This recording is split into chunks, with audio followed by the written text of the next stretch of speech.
Severe weather events can change the makeup of the urban forest and even shift funding to the cost of cleanup.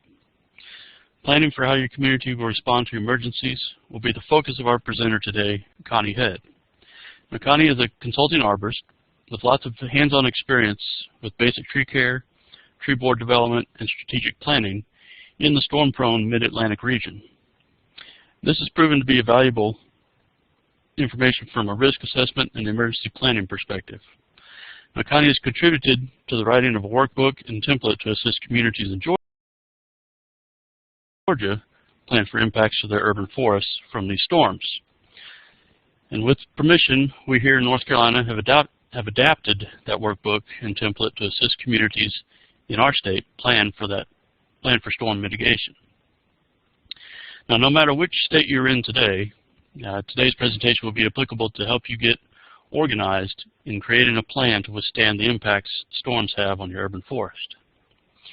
Now, Connie will be leading the presentation, and I'd like to turn it over to her now to give us a little bit of background and explain what she will be doing, and then proceed with the presentation. So, Connie? Well, good afternoon to everyone. And as Alan said, I've had some experience in the Southeast. My experience has started about 25 years ago, basically doing tree inventories. And I began to then work further on doing tree management plans, planting plans, and a variety of different types of plans. And so for the past 25 years, I've looked at a lot of trees. And I've seen a lot of issues with trees that could be corrected prior to a storm. And so we'll talk a lot about that today. So that's where my experience has been.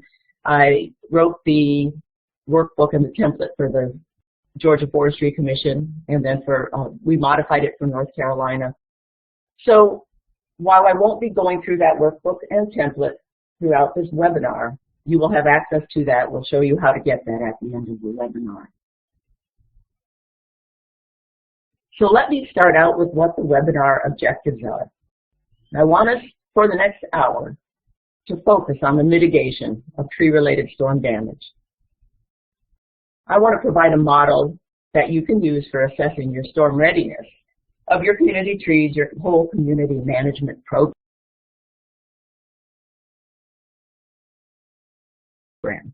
Because these two elements, storm readiness, emergency management, and the management of your program are really intertwined.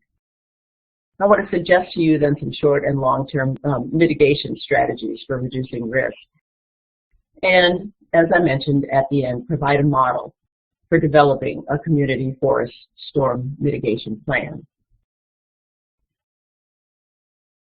Well, let's just start out, first of all, with the nature of community trees. We all know that trees perform very important functions. They do provide us with irreplaceable benefits. And of course, those benefits have value. We can measure that. And for this reason, we really need to have trees. We need to have as many trees as possible. But we also know that there's risk associated with these trees, especially our large canopy trees. And when neglected, that risk goes up tremendously. So what we want to do is keep our trees, of course, healthy and structurally strong. We want to protect public health and safety. We must do that. So tree care managers must be proactive in tree maintenance and risk management. So let's talk about tree risk and emergency management. Certainly during weather-related emergencies and storm events, your risk of tree failures and then property damage from those tree failures increases.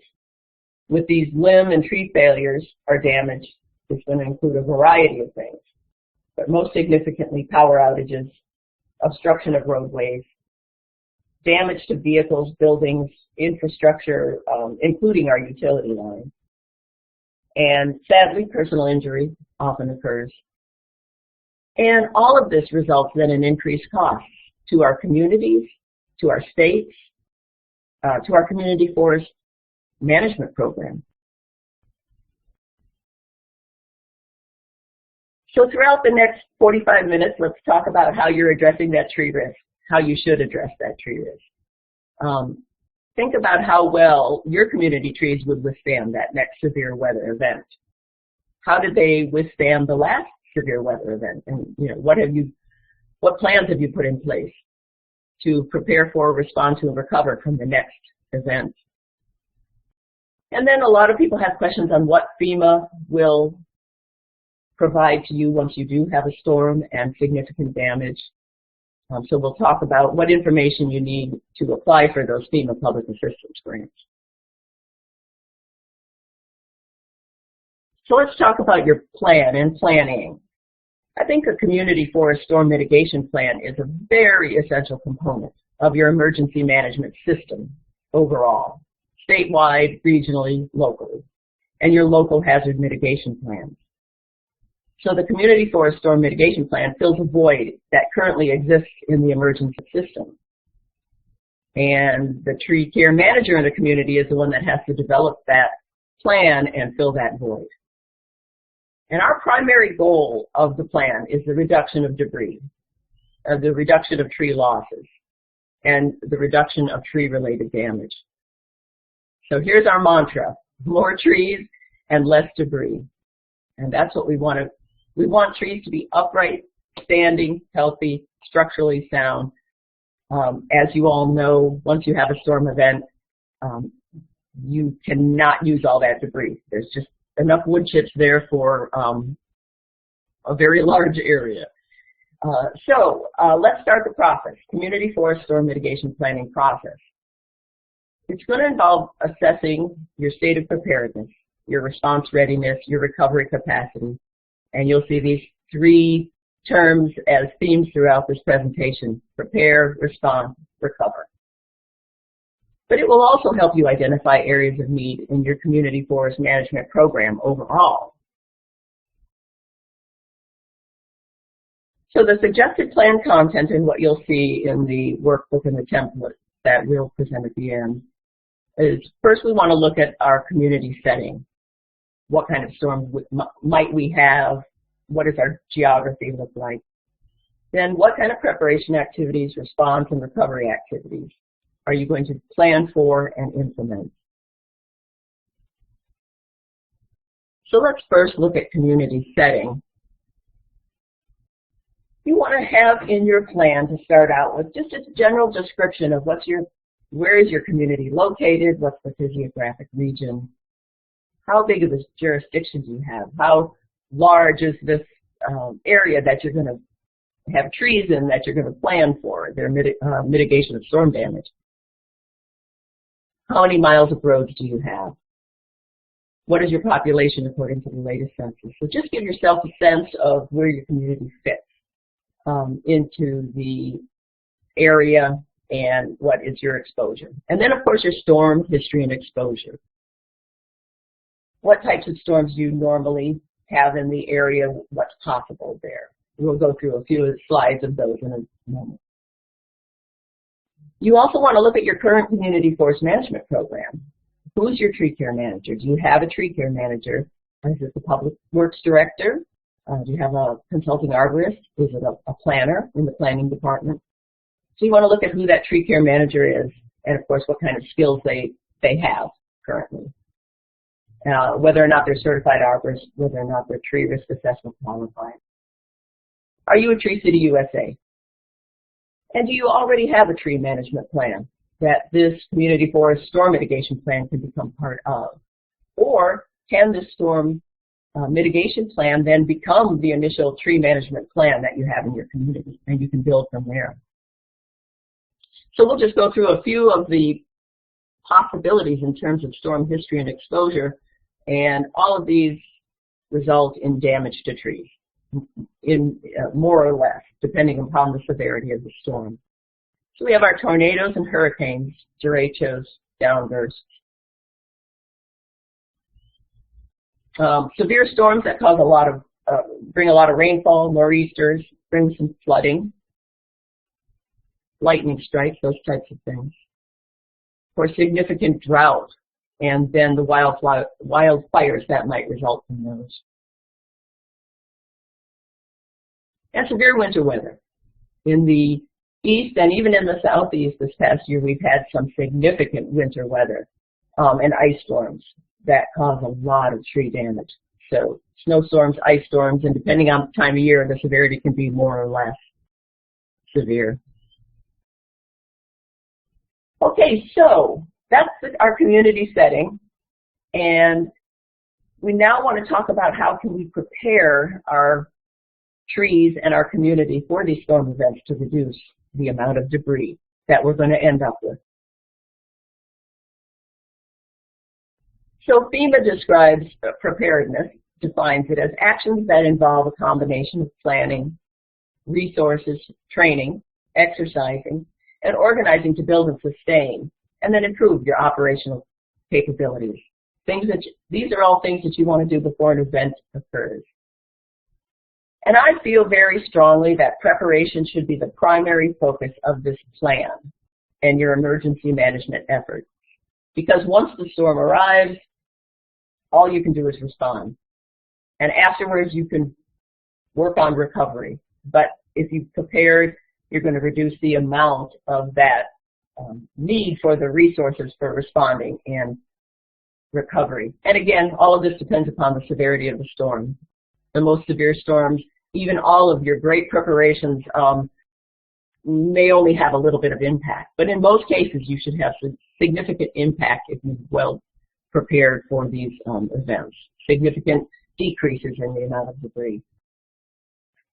So to start with preparation activities, we want you first to meet with your emergency management personnel. Get to know them and find out what's already in place. You want to become familiar with your FEMA policies. What does your state emergency operations plan look like?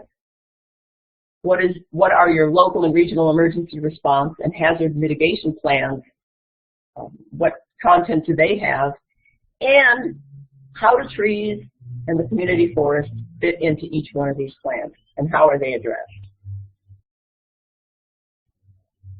Let's talk about FEMA public assistance grants first, because this was something as I started researching community forest storm mitigation. It was my first question. What is FEMA going to pay for? So after a disaster is declared, FEMA will provide public assistance grants through the State Emergency Operations Agency. They will do this for debris removal, for hazardous tree and limb removal, and stump removal. So you want to work through your state and local emergency operations agencies to facilitate this reimbursement, these grants. You want to be reimbursed for all of the work that has to be done to clear your streets and to make your trees safe once again. However, it's very important to note that FEMA does not pay for the replacement of the trees or reimburse your community for the value of those trees damaged or destroyed. They will, however, reimburse for documented expenses that are described in their disaster assistance policy. And if you go to the FEMA website, you can download a copy of this. I highly recommend it that you read through this entire policy. So there's a lot of documentation that's required for the removal of hazardous trees, limbs, and stumps. I won't read through all of these 3 sections, but this is the eligibility criteria for the payment, the reimbursement for the removal of the hazardous trees, limbs, and stumps. So just be aware that there are criteria, not that you won't remove other limbs, trees, and stumps after your immediate initial response, but this is what FEMA is going to reimburse you for. So in terms of hazardous trees, they have to be in an imminent state of falling over or pose an immediate threat to life and public health and safety. And they are only those trees 6 inches and larger. Hazardous limbs are limbs 2 inches and larger that have broken, that pose an immediate threat to public safety. And stumps that are 24 inches or larger and have 50% or more of their root ball exposed.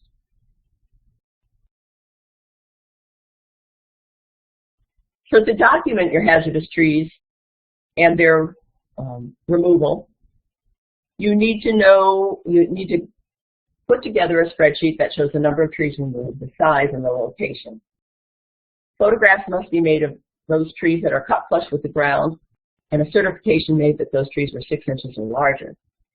These photographs can be taken by one of the government staff, or you can have the contractor do this as they're doing the removals. Again, for hazardous limbs, you want to document through us showing the location of each and the number of limbs cut on each tree. However, if you have contracted for pruning on a per tree basis instead of a limb by limb basis, you do not need the number of limbs cut on each tree. You just need to, they need to know the number of trees. There has to be a certification that those limbs were 2 inches or larger, and again, photographs. For hazardous stumps, there's a hazardous stump worksheet that's included in the FEMA policy. So you're going to look at the number of hazardous stumps removed, location sizes, and then the quantity of fill material that's required to fill the remaining hole. Photographs of the stumps removed may also be helpful, submitted. I don't believe they're required. So that's basically what FEMA will reimburse a community for. But now states have in place emergency operations plans that guide their response to these events. But what I have found in looking through quite a number of those is that they don't address trees and tree risk management.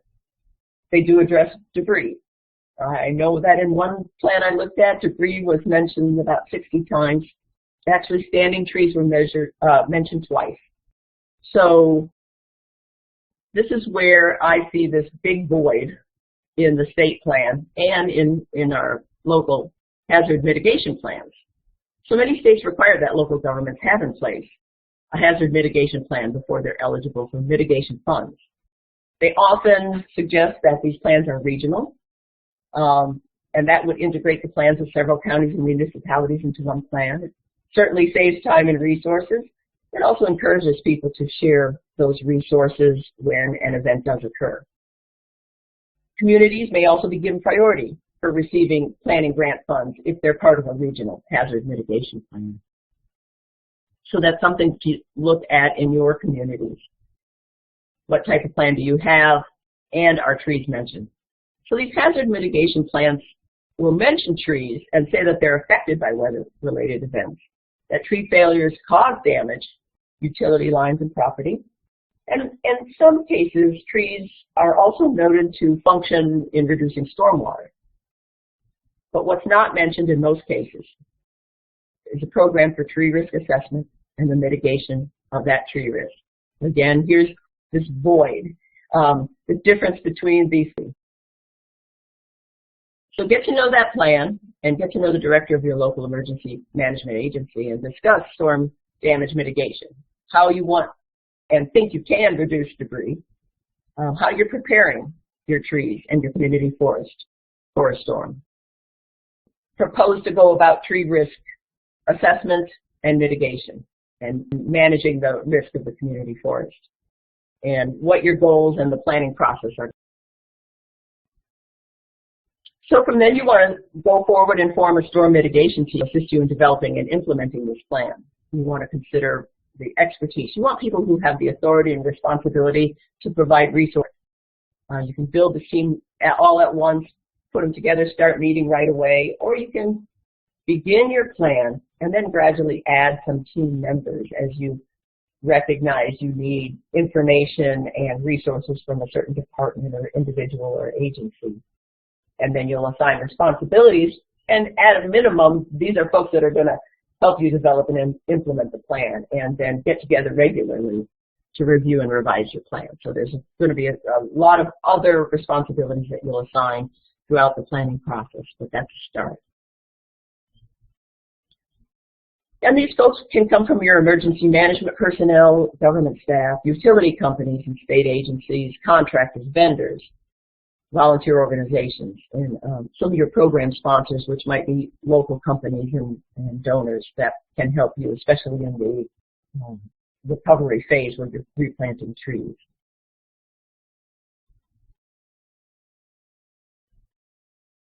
And then you want to develop a storm mitigation map.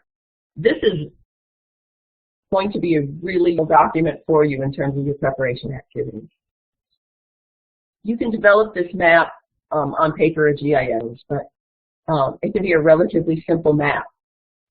Big 24 by 36 inch printout of your aerial photograph of your community. You're going to first identify the quarters and facilities where access is critical, after a storm, and then the location of your large canopy trees that could cause damage to those facilities. You risk assessment and mitigation efforts based upon this map. And you might also be using this map then to prioritize the removal of fallen trees and woody debris in response to an event. So you want to include, as I mentioned, critical facilities, emergency response sites, the transportation network, and trees. Your critical facilities would be those types of things like hospitals and clinics and other critical care facilities. Your public safety facilities, police, fire stations, and things like the Homeland Security offices. All of the communications networks and facilities, electric and other utility networks, water treatment plants, sanitation systems. Emergency response sites, your emergency management centers, as I mentioned, Homeland Security offices, public shelters, personnel and equipment staging areas, and debris staging and storage areas. These are all places that you're going to need to get to in the event of a storm. So here's our simple map, our aerial photograph, where we've highlighted the location of things like the fire station and electric substations, our schools, which may be used as shelters, police station, elementary school, city hall. Then on top of that, we want to put in our transportation network.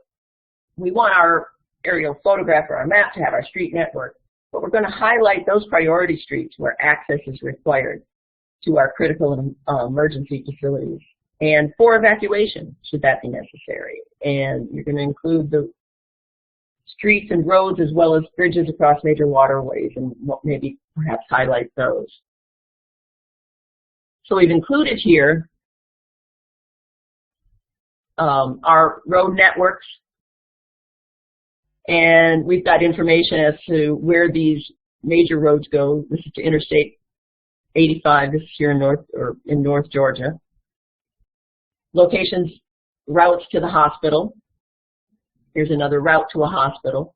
So we're including our major roadways that we would need cleared in the event of a storm. And then on top of that, our third element is to look at the trees. Where is our large tree canopy across the city? We want to evaluate where most tree damage is likely. We have the most control over our public trees as public tree care managers, so we want to look at our street trees especially. We also want to look, might be large canopy trees within falling distance of critical facilities and roadways. So trees on private property also may be included. So any large canopy trees within falling distance of those critical facilities and roadways. And although we can't go ahead and just remove a tree on private property, we certainly can gear some of our information and education programs towards educating people on what constitutes a hazard, how do we evaluate tree risk, how do you hire an ISA certified arborist to come and take a look at your trees, and how we need to prune and remove trees that are in trouble that could fall into the roadway.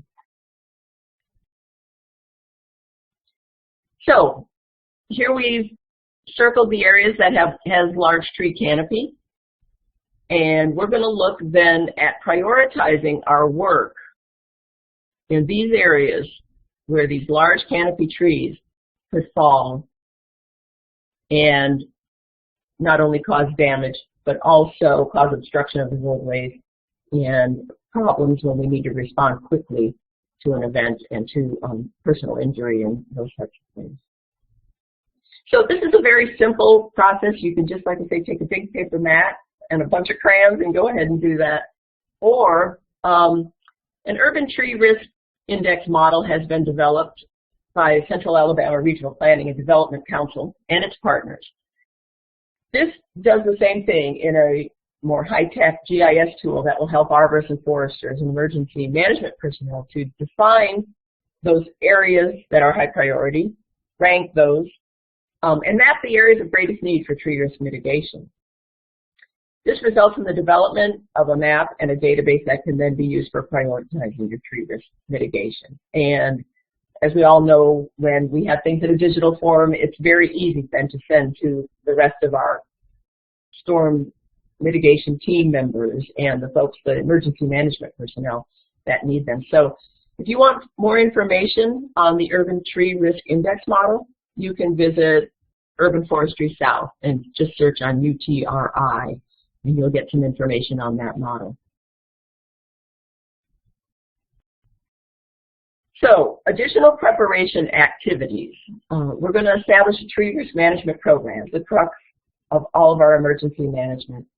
We want to assess tree risk and then establish short and long-term risk mitigation programs. So, if your community has no management program or management plan, this is a good place to start. And it's a good place that also, catches people's attention. Especially if you're in an area where you have frequent storms, you have frequent damage, you can really make a huge impact on that amount of debris if you begin just this program, assessing your tree risk and then doing the mitigation necessary to reduce that risk. So most of you, I'm sure, are familiar with the ISA tree risk assessment standards and best management practices. And there is a tree risk qualification program through the International Society of Arboriculture. It's a good program. I've become tree risk assessment qualified. I really feel that it has given me the skills that I need to actually save more trees, to really assess them in a very organized, methodical manner. And I actually feel more comfortable going ahead and making recommendations on leaving trees as well as removing trees after going through this qualification. So I suggest that this is something you all put on your list of things to do.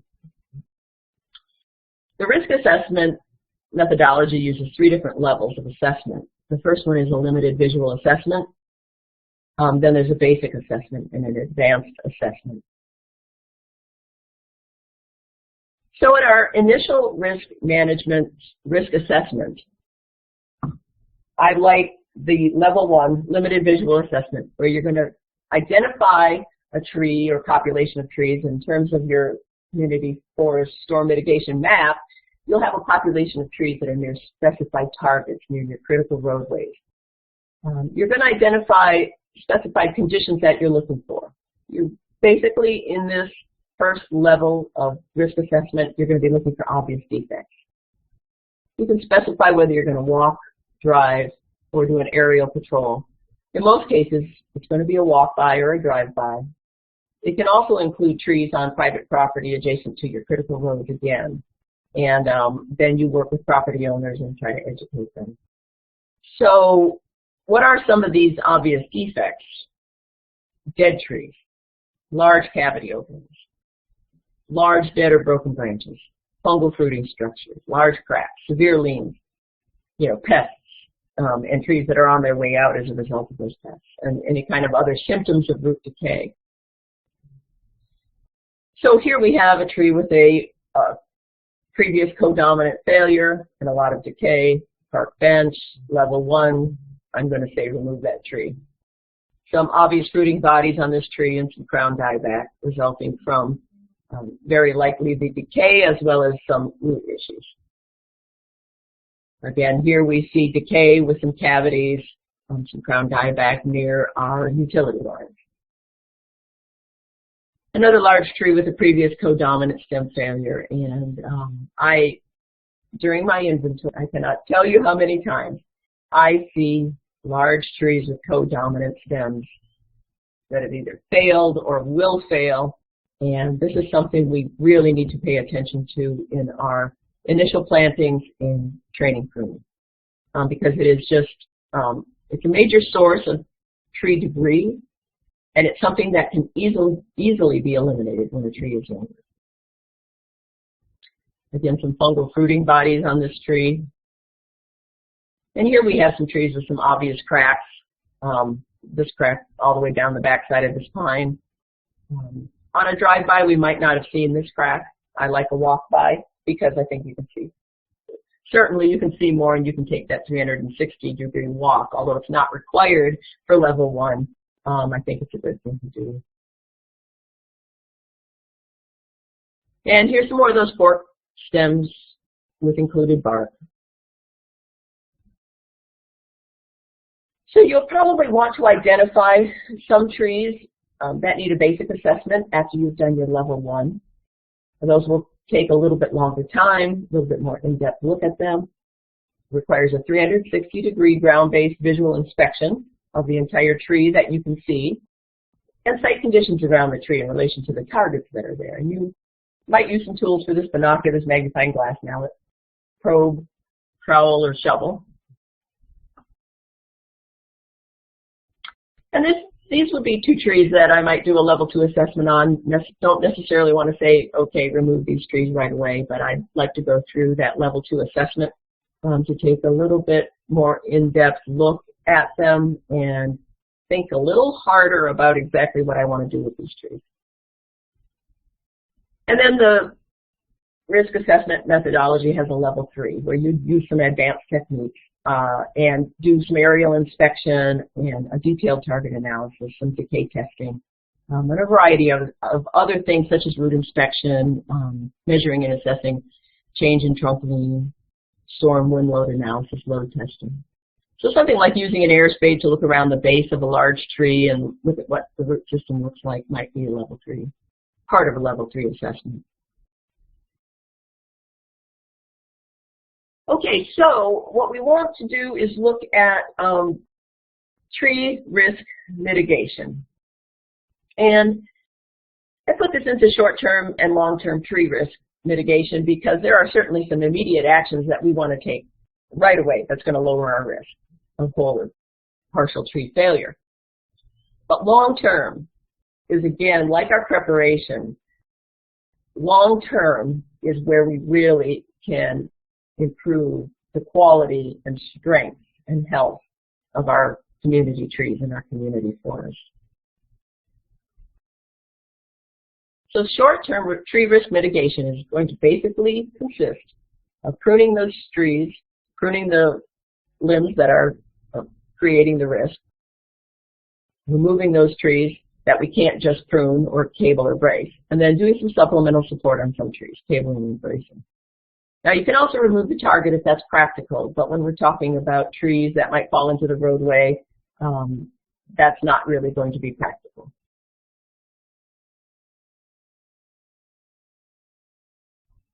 So long term, we want to begin by looking at our trees. Do some resource assessments. Where is our canopy located? Doing a tree canopy cover measurement is a good idea. Just to give you a sense of how much you have out there. Where is it located? Where are our largest trees located?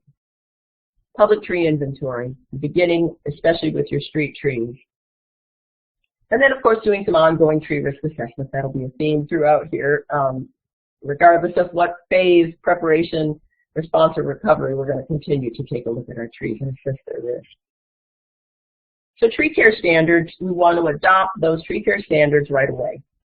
Write tree maintenance specifications and implement best management practices for all of our tree care activities. So we'll talk about these in a little bit more depth. I'm not going to talk about tree canopy studies. There's a number of ways you can go about doing that, but I do want to talk about public tree inventories because this gets us on the ground, looking at our trees, walking around our trees, and finding out, first of all, where are they located? How many trees are located there along our critical routes? What kind of species do we have out there? What's the diversity? Do we have a lot of different trees? And what is their quality? Do we have 50% of our trees water outs that are going to fail during a storm? Look at those different types of species in terms of their quality. And look at their failure history. We want to look at size. What's your age distribution? Again, what's the diversity? How many older trees do I have versus younger trees? What's the condition of those trees? We can look at the roots, the trunk, the crown. We can actually include our risk assessment in this entire process of doing our tree inventory. What are the site conditions that are contributing to tree failure and poor tree health and long-term mitigation efforts? What are our maintenance needs? So what are those short-term risk mitigation maintenance needs you have? And how about remedial maintenance? If you've not had the resources to be pruning your trees on a regular basis or removing the ones that need to be removed, which ones are we going to do right away? They might not be along those critical routes, but we want to go ahead and get to those and then set up our routine programs to take care of those going forward. So here's a good example of the distribution, our DBH distribution of trees. So if I have limited resources, what I might do is look at trees that are 36 inches and greater and look at this number of trees here and begin to do my risk reduction, pruning, my removals, and my other remedial maintenance on these trees. Then perhaps the next year I can take the next 6 inches DBH and down and start to work on those trees. And then again, 24 to 36 and 18 to 24, and then work on my smaller trees. Probably some different activities that will need to be done here.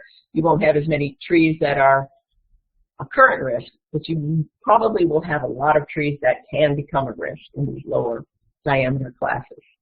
So it's just a good way to visually look at this for your planning purposes. How do I go about this with my limited resources? And again, we're looking for these types of things that should have been maintenance that should have been done years ago. Young tree training pruning and some deadwood pruning on this tree, as well as a better site. During an inventory, we can also evaluate site conditions, presence of infrastructure utilities, what kind of restrictions there are above and below ground, and how are these contributing to risk. And here's an example of some trees planted in very close proximity to utility lines.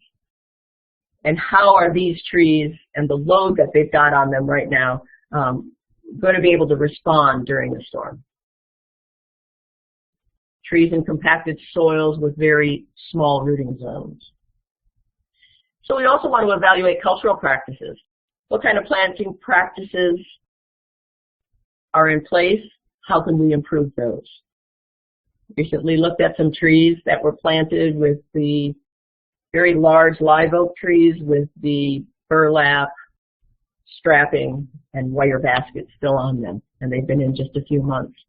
So we want to eliminate some of these bad practices so that we can improve the quality of the tree throughout its life. What's the maintenance history? Have trees been topped? What are our staking practices? How are trees being mulched? Are they being mulched? And of course, the use of mowers and weed trimmers on young trees that cause a lot of bark damage and begin the process of trunk decay. So we want to look at trees that have been topped, and are these at more risk during a storm event? Yes, they are.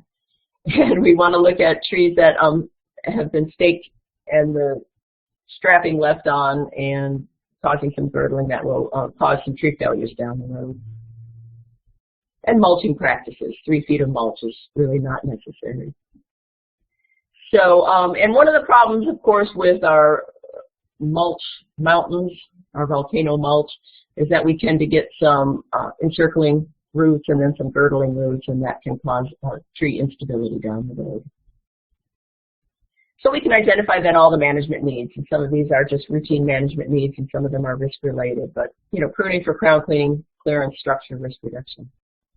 Supplemental support, mulch, water, aerate, removal, and I like doing planting recommendations too at the same time I do inventory of trees, so we can look at proper tree placement and selection. So there's a variety of ways that, of course, you can display your data and provide some helpful maps. Here are large trees recommended for risk reduction pruning, cabling or removal, and we have a nice map, and our tree crews can then go out and through using this priority system, go ahead and take care of the worst trees first. And this is another way you can look at it through a chart and look at what the extent of your high priority removals are. within the community. And of course, again, limited budgets. I'm going to go risk reduction pruning, my high priority. I'm going to start working on those first. I'll move to my medium then. And then perhaps do what I think actually is really important, training pruning. Get to some of my young trees when I've already taken care of trees that are at risk. So we also want to adopt standards and best management practices, and this will translate into our long-term risk reduction, tree protection, better site selection and preparation, better tree selection and planting, and routine tree pruning, and supplemental support when necessary. And of course, all tree care practices should be done according to standards and best management practices, and you should have specifications written for all the contractors and for your government crews that are going to be doing these practices. You can visit isa-arbor.com to browse the available standards and best management practices.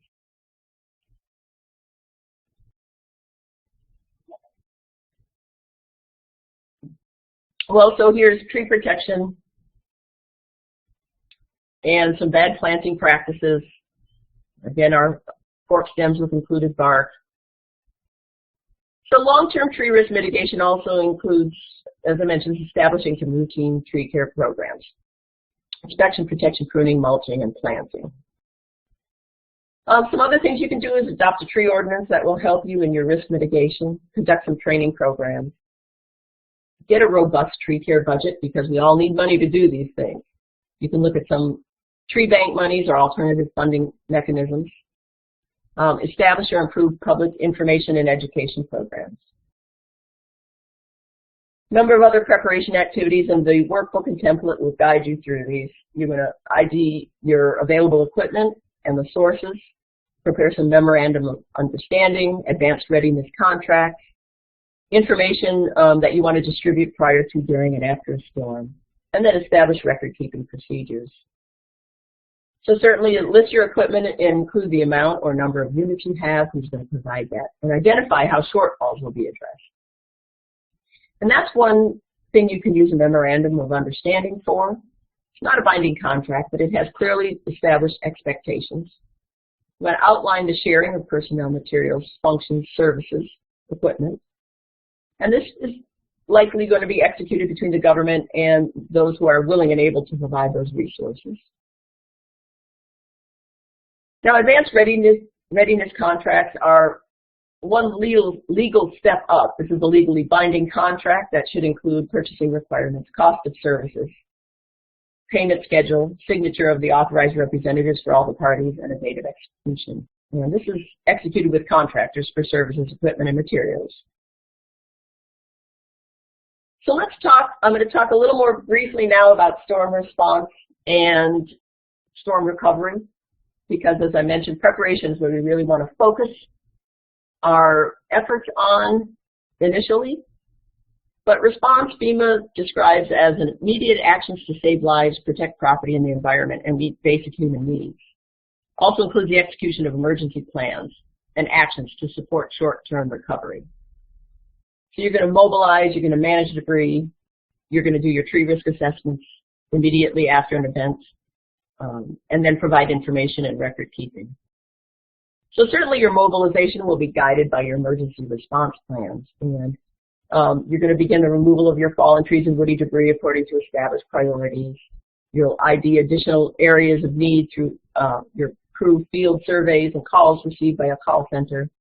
Certainly you want to follow all OSHA rules and regulations while you're mobilizing and working in the field.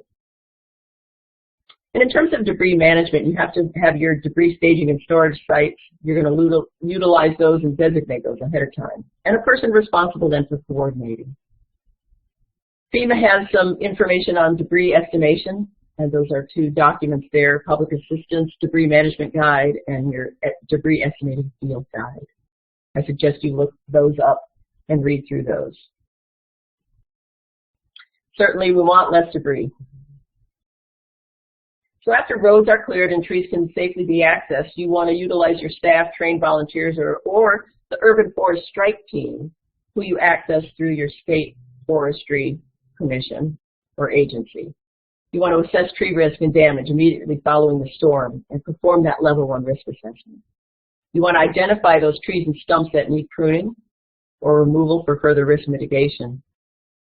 And again, you can do this either with a GIS system or paper tally sheets. You're going to particularly pay attention to those trees with hangers and splitting limbs, leaning trees, splitting trunks, and record that information. Identify also those trees that might need a level 2 risk assessment at a later time. So in terms of recovery, which is a very long definition here from FEMA, but it's development and coordination of service and site restoration plans, and we'll leave it at that. So you're going to do your site restoration. You're going to perform a post-storm mitigation analysis. You're going to summarize your tree losses, inventory potential planting sites, develop your plan, look at tree species again, maybe modify your species list, talk to your tree replacement partners and get them mobilized. And you'll do ongoing tree risk mitigation information and education. So I suggest within 30 days after short-term recovery activities are completed, review your storm mitigation plan, make necessary changes. Discuss those activities that contributed most to the mitigation of your tree-related damage and those areas of need, things that didn't work. Get your tree replacement plan going. Make an accounting of the total number of trees lost.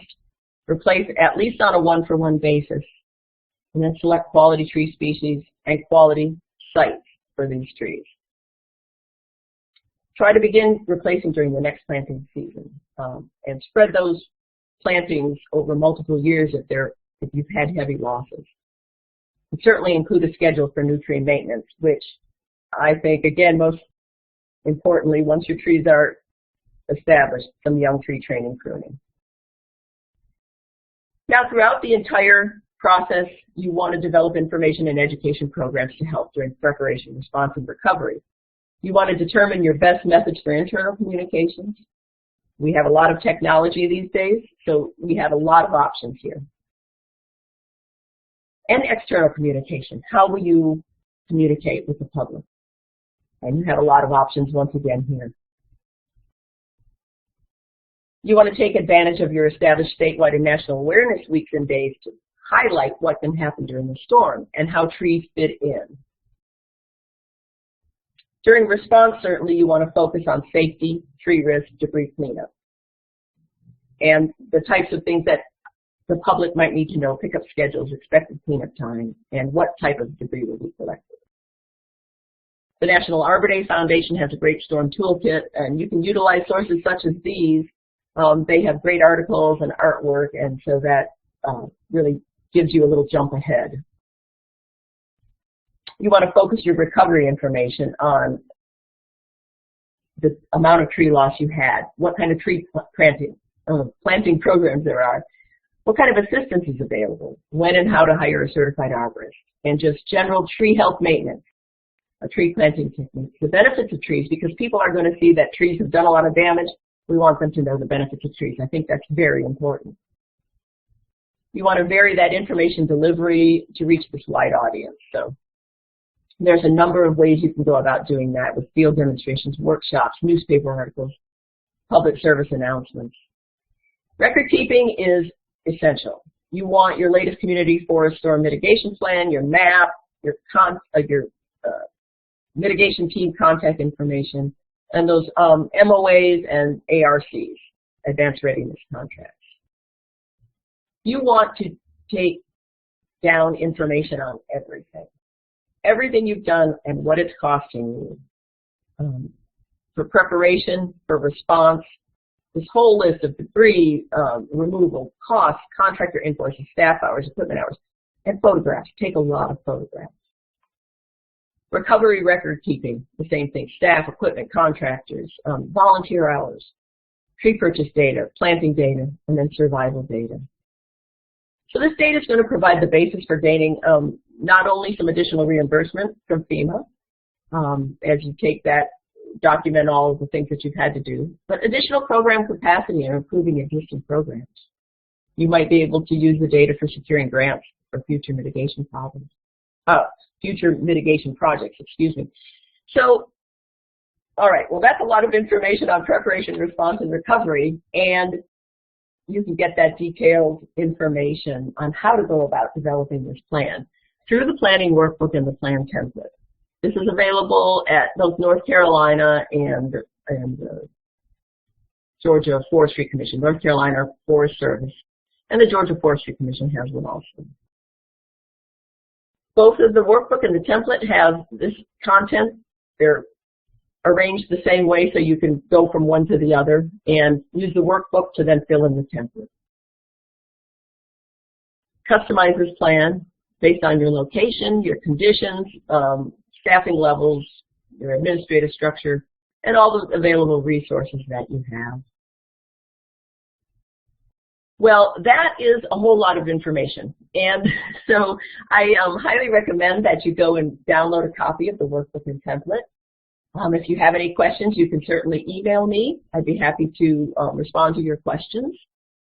I have probably less storm response experience than many of you. I have a lot of planning experience, but not as much of response experience. So any information that you can provide me that would improve the quality. Well, thank you very much, Connie, and thank you so much. Also to Alan.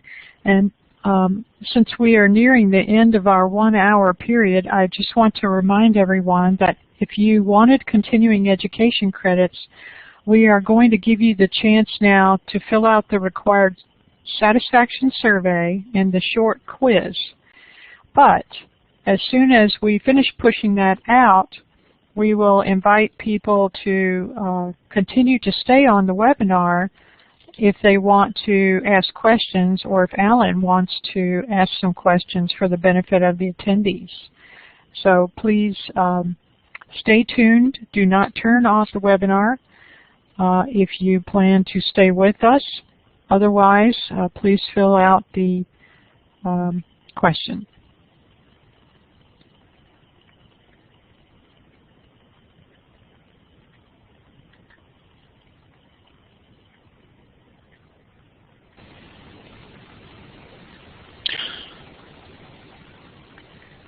All right. Now, somebody had a question about Connie's email. It's back up on the screen.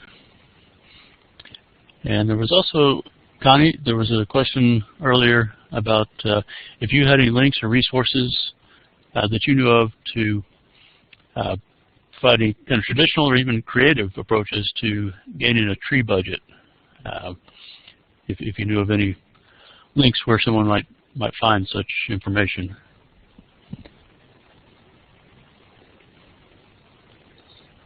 I don't have any specific links, but I think that the National Arbor Day Foundation.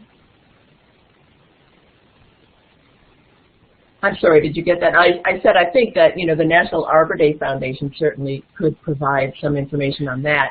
But I think the best source is some of the surrounding communities. If you get to know some of the surrounding communities, they probably have done something creative in the past, and I think ordinances that have tree banks are a great way to gain some additional funding. Those tree banks can pay for not only tree planting, but also tree maintenance. Anything, in my opinion, that improves community forest canopy is gained for using those funds, unless it's spelled out that they can only be used for specific things. But I think ordinances are a real great tool for them. Okay, yeah, sounds good. All right. Well, I see that it is. Are there any other questions? Alan, this is Kelly, and I think here in North Carolina, the North Carolina Urban Forest Council has some information on this subject relevant to storms that we've had in the past here, and maybe some planning. So I'm just going to paste that URL right now into the chat window in case anyone wants to talk to that organization.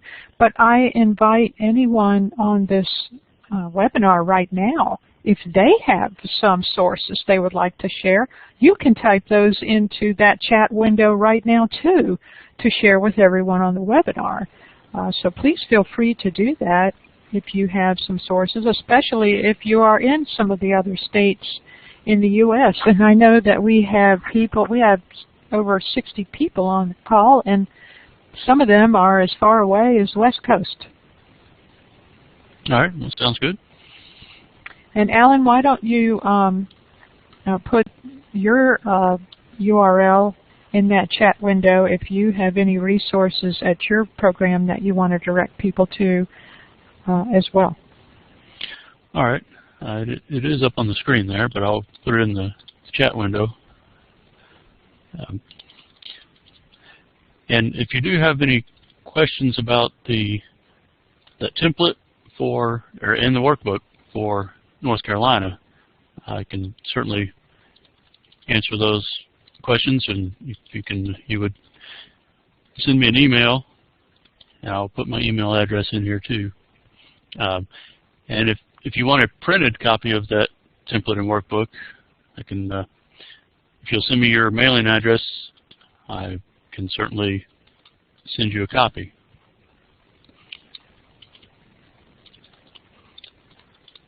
All right, it's hard to type and write at the same time. But if there are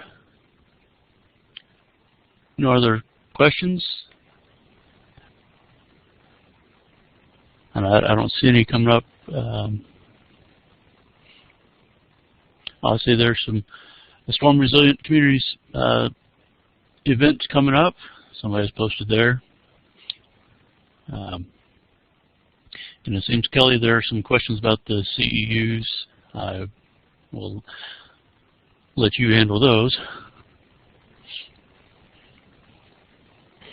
Alan, for anyone who is having a problem with getting to the quiz or the survey, we're going to place that URL right now into the chat window for everyone to see, and you can always click on it from there to get to the survey, etc. And then you can always contact us directly if you'd like to talk to us about the problems individually if you're having a problem. Our number is 919-515-9563. I see another question or comment has come up, Alan. All right. I'm trying to read that here.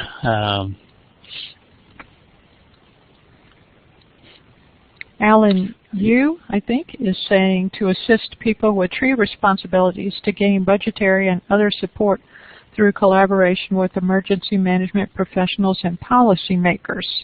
Comment before you presenting at the Urban Forestry Incident Command meeting.